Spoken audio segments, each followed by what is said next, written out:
बच्चों, आपके सामने 80 शब्द प्रति मिनट गति का डिक्टेशन दे रहा हूँ। डिक्टेशन में जो आने वाले एडवांस फ्रेजेस पहले उसको बनाया आप। माननीय उपाध्यक्ष जी, माननीय उपाध्यक्ष जी, माननीय उपाध्यक्ष जी, ध काट दे बीच में, माननीय उपाध्यक्ष जी। पूर्व वक्ता ने कहा कि, लाइन को काट के, पूर्व वक्ता ने कहा कि, पूर्व वक्ता ने कहा कि असम विधानसभा, आ का डेट लगाएं, असम विधानसभा इसके संबंध में, इसका संबंध छोटा करके में, इसके संबंध में एक लंबे अरसे से, एक लंबा अरसे से, एक लंबे अरसे से, फिर देखें चल रहा है, चल लघु डबल कर दें, चल रहा है। प्रधानमंत्री जी ने ना कहूँ लगा दें, गृह मंत्री जी ने, गृह मंत्री जी ने बातचीत के जरिए, ब को अदा करें त निकल जाएगा, च को अदा करें त निकल जाएगा, बातचीत के जरिए हल किया जा सके, टी के एच लगाएं, हल किया जा सके, यह एक साथ जोड़ दें, हल किया जा सके।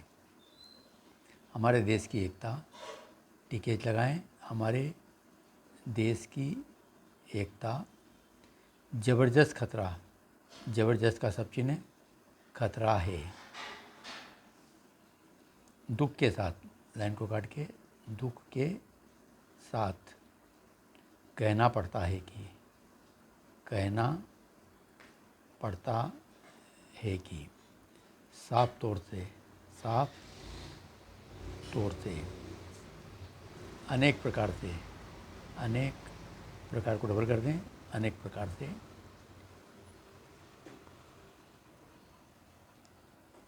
स्वीकार कर लिया जाए, स्वीकार कर लिया जाए, अलग अलग तरीके से, कहना चाहता हूँ, कहना चाहता हूँ कि भारतीय जनता पार्टी, भारत को आधा कर दें, जैनों को आधा कर दें और प से काट दें, भारतीय जनता पार्टी कुछ ना कुछ, कुछ और एक ना लगा दें, दूसरा कुछ ऑटोमेटिक पढ़ें, बातचीत करनी है तो, बा को आधा करें, चा को आधा करें, करनी है तो, सरकार की ओर से, सरकार को डबल कर दें, की ओर से। तो बच्चों, ये डिक्टेशन दिया मैंने आपको, आउटलाइन जो डिक्टेशन में आ रही है। अब आप 80 शब्द प्रति मिनट गति से डिक्टेशन लिखेंगे। Yes start.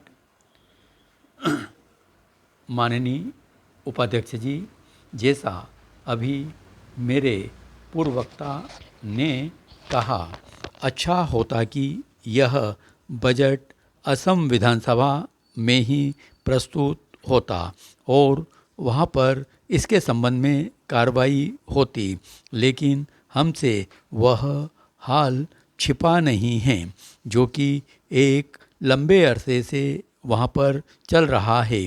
पिछले 8-10 महीने में प्रधानमंत्री जी ने और गृह मंत्री जी ने इस बात का काफ़ी प्रयत्न किया कि असम में जो आंदोलन चल रहा है वह बातचीत के जरिए से हल किया जा सके।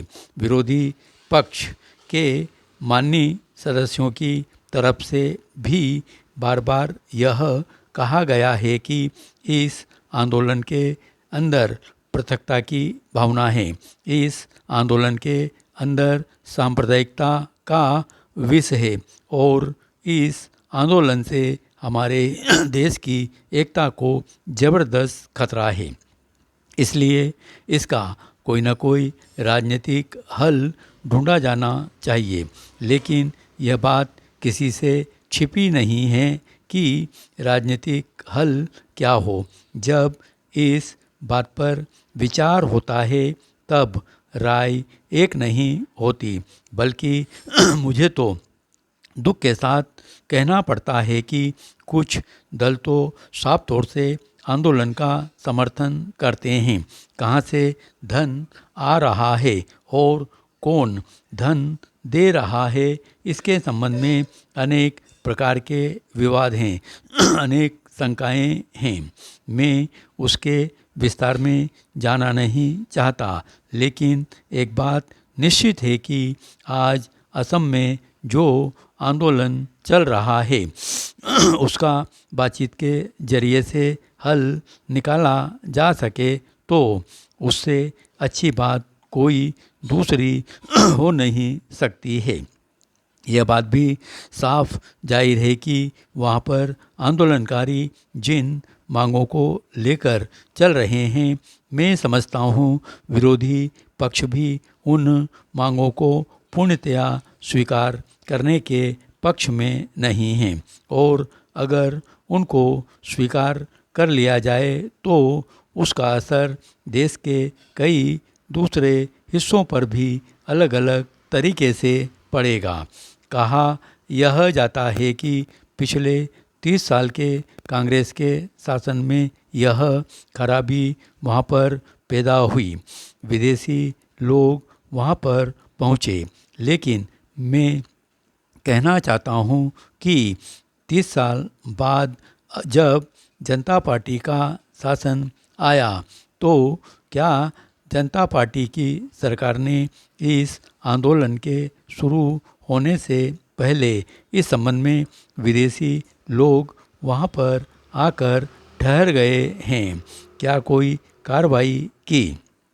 2 साल तक, जब तक कि जनता पार्टी का विघटन नहीं हुआ था, असम में कोई आंदोलन नहीं था। कभी भी कोई कदम उठाने की बात नहीं की गई। जब असम में आंदोलन शुरू हो गया तो भारतीय जनता पार्टी कहती है कि उनकी मांगें वाजिब हैं, उनकी मांगों का समर्थन किया जाना चाहिए। 1977 में जो आम चुनाव हुए, उस चुनाव के समय तक कहीं ये बात नहीं उठाई गई। सभी लोग उस चुनाव की वोटिंग में शरीक हुए। फिर भी प्रधानमंत्री जी ने और दूसरों ने कहा कि 1971 के बाद जो लोग आए हुए हैं उनके संबंध में जांच पड़ताल करके कार्रवाई की जाएगी। इस समस्या का हल निकालने के लिए सरकार की ओर से प्रत्येक प्रयत्न किए गए, लेकिन दुख के साथ कहना पड़ता है कि भारत सरकार ने बातचीत का जो हाथ बढ़ाया उसको आंदोलनकारियों ने गलत समझा। उन्होंने समझा कि अधिक जोर लगाकर चलो तो कुछ न कुछ और हमको लाभ होगा। ऐसी नौबत भी आ गई कि पहले अगर बातचीत का निमंत्रण दिया जाता था तो आने के लिए वे लोग तैयार हो जाते थे, लेकिन वे अब कह रहे हैं कि बातचीत करनी है तो असम में आकर करो, दिल्ली आकर हम बातचीत नहीं करना चाहते हैं। इससे आभास मिलता है कि बातचीत और रियायत को वे सही स्पिरिट में न लेकर यह समझ गए कि ज़्यादा दबाव डालने से इस समस्या का हल ज़्यादा आसानी के साथ निकल आएगा। मान्यवर जनोपयोगी वस्तुओं के अभाव की दुर्दशा की चर्चा अभी सदन में की गई है और आए दिन विरोधी दल की ओर से इन महत्वपूर्ण प्रश्नों की ओर ध्यान आकर्षित किया जा रहा है, लेकिन स्थिति बद से बदतर होती जा रही है। मान्यवर, मैं इस समय सीमेंट के अभाव की चर्चा करना चाहता हूँ। धन्यवाद।